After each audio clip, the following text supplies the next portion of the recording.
So, and also, I'm a big proponent of piracy, right? Which you may see, you know, you heard me talk about putting it online on YouTube for free, right? And a lot of people think, oh, if you put something out for free, why would anybody want to buy it? I'll get into that in the second part of my presentation. But so, my film, like right after the DVD came out, got put on torrent sites. So the big machine, their usual response is, you know, to send cease and desist letters and get lawyers to tell people to stop doing that. But what I did, I went out and said, oh, thanks for spreading my film. And I was being honest because today, when there's so much out there as a filmmaker, you should be flattered when, you know, if anybody's watching your film in any way possible. Because there's so much competition, and the goal, the way I look at it, is just to get an audience any way you can. And I'd rather take 5 new audience members than $5. Because in the future, those audience members will multiply and be worth a lot more. So it's kind of like, the plan I kind of look at now is that your first film you put out there, you have to be okay with giving it away. And I did end up making a profit from it and funding my new film I'm doing now, but you have to be okay with that. So there's a lot of risks you have to take, and there's a lot of faith involved. So, also, there's something that's kind of cool about YouTube. So when you put it up there for free, it doesn't mean you're not making money, because YouTube has a partner program, so you're actually being paid when people watch your stuff. So I put up the film in 17 languages in the YouTube partner program, and so this is from a couple months ago, but I'll just flip through and you can see all the different languages. And so then automatically, you know, even mainstream films, if I were to go with those deals, it wouldn't have been released in all these languages. You know, they're probably just on English and maybe Spanish or something. So these are capabilities that, you know, we have now that no one really has before.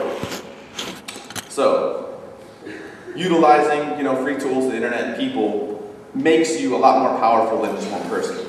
So, something that's kind of, yeah, I mean, you can read those numbers, but something that I thought was pretty cool is that, like it says up there, I'm working on my new animated feature film now that I go into production in June, and 20% of the budget came from my free version on YouTube. So from people just watching it. And I mean, they keep watching it and you keep getting checks. So that's the end of my first part. Now I'm going to get more in depth on how to build audiences and my philosophy behind it. So when I started that film, I had no audience. It wasn't like I was some MySpace dude with 1 million friends because I took my top off and took pictures of myself or something, I don't know. Or whatever people do to get popular online. That's what they do, right? But I didn't have a sex tape. That's what people in America do to get famous. But I'm not famous, so keep my clothes on. So yeah. So again, I had this strange media. My stuff was different. So it didn't have the mainstream appeal, but it did appeal to weirdos, which you saw in my film, like in my cult. Oh, I'll explain this. So you know, you hear cult films, like you hear the term cult film. So me, maybe in my brain, because I'm dumb, I'm just like, why don't I just make a cult? Doesn't that make so much more sense? Because they'll be willing to give you their money, their flesh, like anything you need. You know, so yeah, that was my goal, to build a cult. Because you want your cult, well maybe I shouldn't say cult, because that has like negative connotations. Yeah, your audience to advertise for you. So, if you've heard the term P&A, like if you hear, you know, it means print and advertising, so it's stuff like magazine ad, commercials, like all this stuff, money that you put into promoting your film. So, it's things that I can't do, and if you're an independent filmmaker, you probably can't do either. So, this is what I look at as the new P&A. So these are free, almost all of them, yeah, they're all free, and they're available to us, and it's going to be the new way independent filmmakers promote their stuff and spread it. So, but what I did before I went into all this stuff, I studied the way the mainstream film business markets their stuff and the way their businesses work.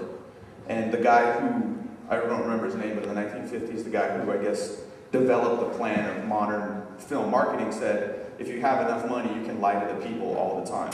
You can lie to all the people all the time. So I don't have money to lie, so unfortunately I have to tell the truth through these different ways.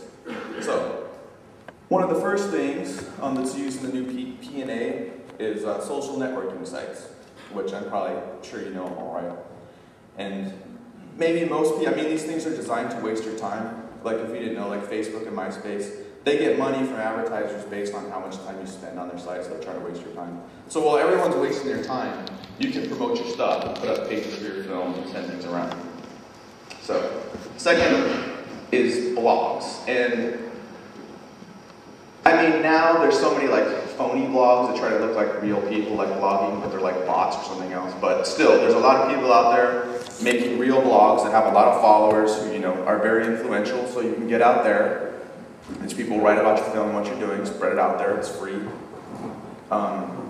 Message boards, which are still alive, even though some people thought they would die with all these new technologies. But it's kind of really powerful if some person who's like respected on a message board because they have like 9,000 post something, hey, you gotta check this movie out, and then, you know, you might get 2,000 or 3,000 visits like that day just from those message boards. And another thing, I think this is one of the coolest things, is like, so what I did is that once my DVD was out, I made a pack. I took a pack of clips from the movie, like action clips, different style clips, and I took the music out, so it was just the dialogue and sound effects. And then I put it in a zip file and let people download it so they can make their own remix versions of it. So you're kind of empowering them and giving them, you know, they can play around their film. So like here's an example of one that somebody made. And because what you have to understand is that in the big game, they don't let the audience participate. It's kind of closed. And so what I think needs to be done is that you look at what the big system does and look at the cracks in it. Look at the things they don't do, and then do those things and, you know, do them really well. So this was really successful. I think like there was like 70 or 80 of these that people made. And again, you know, it makes it about them, so they go and promote it and talk about it. And again, I didn't really ask people to do this stuff, but, you know, this helps. I mean, you as a filmmaker, when you see people re-editing your stuff and then they like it enough to make fan art, it's promoting your work, and it's kind of fun too. This is something I think that is really powerful. And this is like the ultimate word of mouth you can get, because I mean, my home base is YouTube, so I'm going to talk about, you know, a lot about YouTube. But real people going out of their way to promote your stuff for you, or just talk about how much they like it. You don't know how valuable this is, because, you know, in this, like, the world just keeps getting more impersonal. So, you know, on the internet, things look like they're real people, but they're like bots or ads. And, you know, it makes people really jaded. So if you see a real person that's not paid off, like talking about something. So this will just be these are just a bunch of videos that would probably look like paid adverts. But these are actually just people going and making these little promotional things just because they, you know, they want to. And yeah, you can, you know, make your merchandise with your logos and stuff on it. And you don't really have to push it too hard. That's that guy right there. And then weird kids in Oregon, you know, will check it out. And this is too. Got that. And the long So it seems fake, right? It seems like some kid I paid off or something. We Are the Strange movie from M. Strange. Yeah.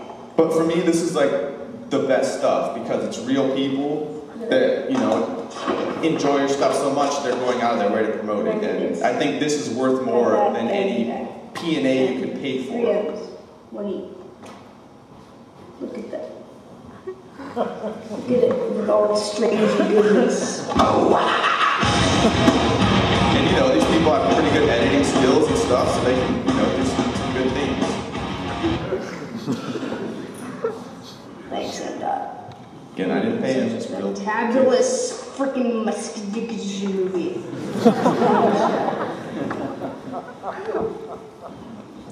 Best movie ever!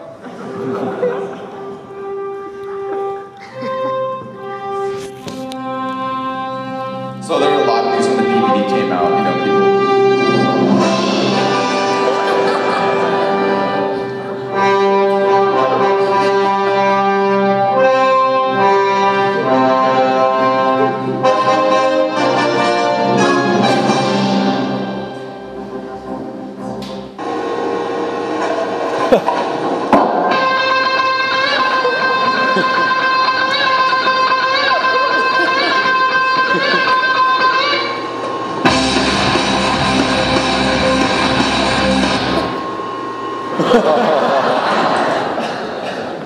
So, yeah, that's my average audience member right there. There it is. He's actually a 20-year-old in the United States Air Force. So, these dudes are flying around in planes in America, bleeding.